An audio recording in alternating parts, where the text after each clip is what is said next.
పూర్ణ సంఖ్యల సంకలనము, సహచర ధర్మము మరియు సంకలన తత్సమాంశము.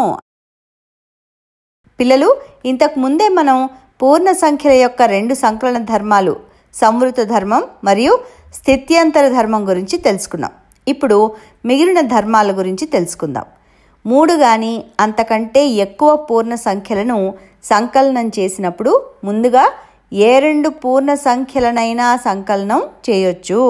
ఉదాహరణకి 3 పూర్ణ సంఖ్యలు -5, -3 మరియు -2 ఉన్నాయనుకోండి. మనం వాటికి సంకలనం చేయాలనుకోండి.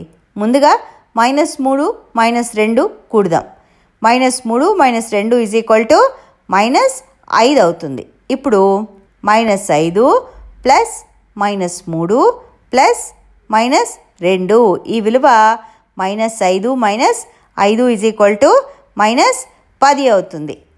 ఇప్పుడు వీటిని మరొక క్రమంలో సంకలనం చేస్తే ముందుగా -5 -2 కూడదాం. అప్పుడు -5 ప్లస్ -2 ప్లస్ -3 ఈ విలువ -7 -3 -10 అవుతుంది.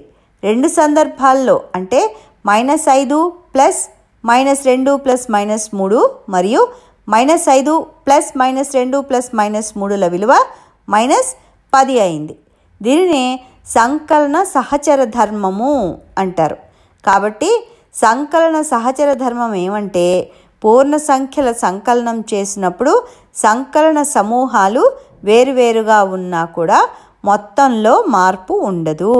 దీన్నే సంకలన సహచర ధర్మము అంటారు. ఇప్పుడు మనం తర్వాత ధర్మాన్ని చూద్దాం. -7ని ఏ సంఖ్యతో కలిపితే -7 వస్తుందో చెప్పగలరా?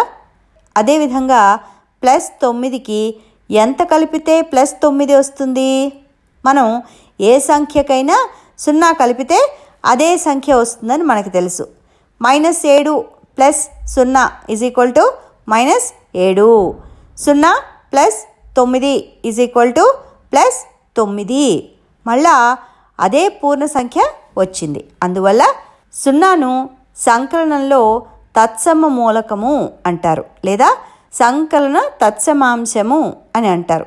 కనుక పూర్ణ సంఖ్యల్లో 0 సంకలన తత్సమాంశం అవుతుంది. ఇప్పుడు మనం నేర్చుకున్న ధర్మాలన్నీ కూడా ఓసారి మళ్ళీ చూద్దాం. పూర్ణ సంఖ్యల సంకలనంలో సంకలన సమూహాల్లో మార్పు ఉన్నను మొత్తంలో ఎటువంటి మార్పు ఉండదు. ఉదాహరణకి -5 ప్లస్ -2 ప్లస్ -3 -5 ప్లస్ -2 ప్లస్ -3 -10. అదేవిధంగా ఒక పూర్ణ సంఖ్యకు 0 కలిపితే మళ్ళా అదే సంఖ్య వస్తుంది. అంటే 0ను సంకలన తత్సమాంశము అంటారు.